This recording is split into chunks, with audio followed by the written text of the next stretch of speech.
नमस्कार, अपना बिहार में स्वागत है आपका। मैं हूं आपके साथ सिरांधा शेखर। अपना बिहार में देखेंगे तमाम खबरें, लेकिन सबसे पहले चुनावी हलचल से जुड़ी 20 बड़ी खबरें।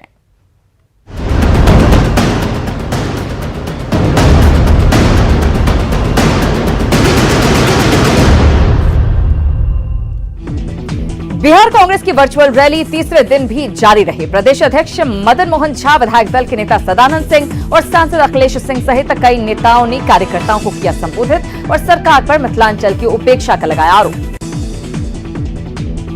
मधुबनी में कांग्रेस की वर्चुअल रैली में पूर्व केंद्रीय मंत्री शकील अहमद और विधायक भावना झा शामिल रही। इस दौरान नेताओं ने पार्टी कार्यकर्ताओं को चुनावी टिप्स दिए और संगठन को मजबूत करने की अपील की।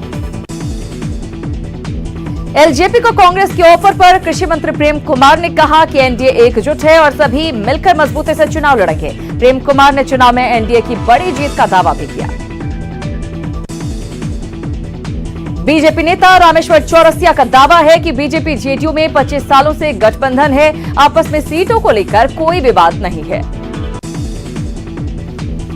शिक्षा में सुधार को लेकर आरएलएसपी कार्यकर्ताओं ने नालंदा में निकाला मशाल जुलूस। पार्टी नेताओं का कहना है कि राज्य में शिक्षा का स्तर लगातार गिर रहा है और सरकार साइकिल, पोशाक, खिचड़ी और पैसा बांटकर वोट का सौदा कर रही है। भागलपुर पहुंचे गोड्डा के सांसद निशिकांत दुबे ने बीजेपी कार्यकर्ताओं के साथ बैठक की। उन्होंने भागलपुर और बांका की सभी सीटों पर एनडीए की जीत का दावा किया। किशनगंज जिला कांग्रेस ऑफिस में बैठक हुई, जिसमें कल पूरे बिहार में होने वाली वर्चुअल रैली की तैयारी की समीक्षा की गई। कल डिजिटल प्लेटफॉर्म के जरिए पूरे बिहार में बिहार क्रांति महासम्मेलन है, जिसमें नेता कार्यकर्ता से चर्चा करेंगे।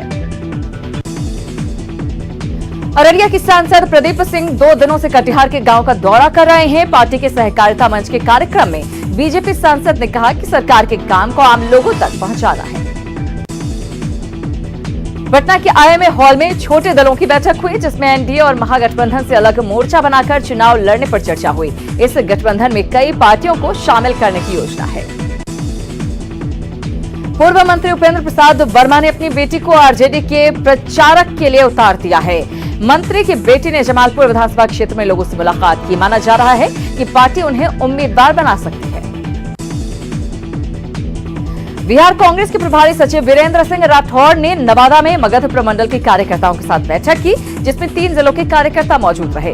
इस दौरान विधानसभा चुनाव की तैयारियों पर चर्चा हुई। बांका में भारतीय जनता युवा मोर्चा की जिला कार्य समिति की बैठक हुई, जिसमें राजस्व मंत्री रामनारायण मंडल भी शामिल हुए।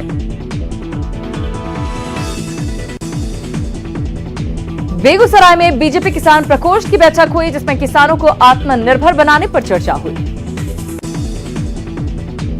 मोकामा में आरजेडी और कांग्रेस समर्थकों की बैठक हुई, जिसमें महागठबंधन के संभावित प्रत्याशी के तौर पर अनंत सिंह की उम्मीदवारी पर चर्चा हुई। इस दौरान इलाके में विकास कार्यों की चर्चा भी हुई।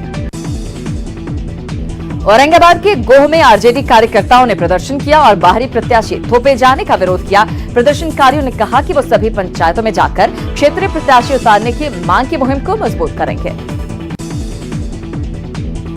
शिक्षा सुधार सप्ताह के तहत आरएलएसपी ने गया के गुरुआ में जागरूकता जुलूस निकाला, जिसमें पार्टी के प्रदेश महासचिव विनय कुशवाहा भी शामिल रहे। प्रदर्शनकारियों ने नीतीश सरकार पर शिक्षा विरोधी होने का आरोप लगाया।